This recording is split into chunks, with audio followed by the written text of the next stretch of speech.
The Facebook game is called Angry Brides, reminiscent of the mobile phone sensation Angry Birds. The player assumes the role of a Hindu goddess whose many arms can throw projectiles, like stiletto-heeled shoes and construction boots, at potential husbands. Every time the player hits one of the desirable professional men, the amount of money he demands for marriage goes down. The matchmaking company that developed the game says it's a lighthearted way to inspire women to take a stand against dowry.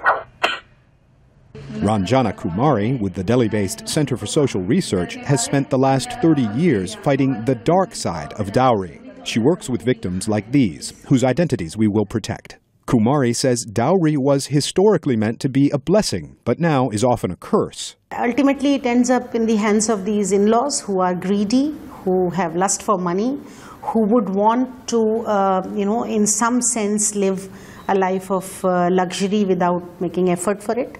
When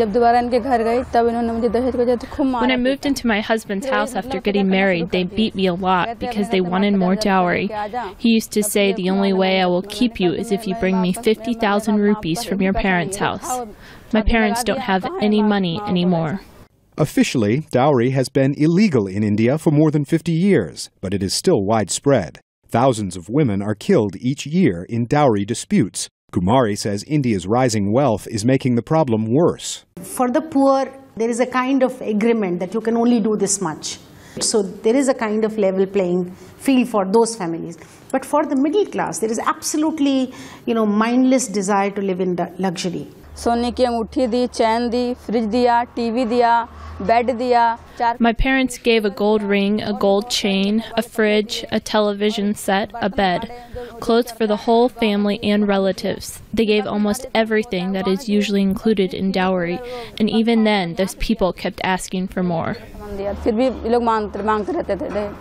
Experts say there is a clear link between the practice of dowry and the sharply declining ratio of girl-to-boy babies in India.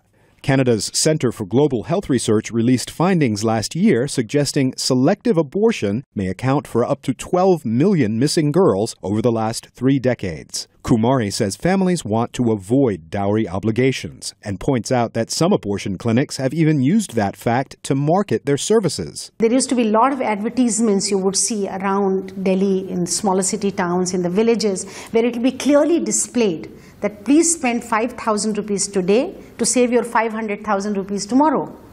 Manpreet says she fought back against her family to carry her child to term after its gender was discovered. They found out through ultrasound it was a girl, and my in-laws said, we don't need a girl. When I refused to get an abortion done, all of them beat me a lot. Women's advocates say India needs a fast-track legal mechanism to crack down on dowry cases, and that women need to develop the courage to refuse dowry demands, even if that means remaining unmarried. Kurt Asian, VOA News, New Delhi.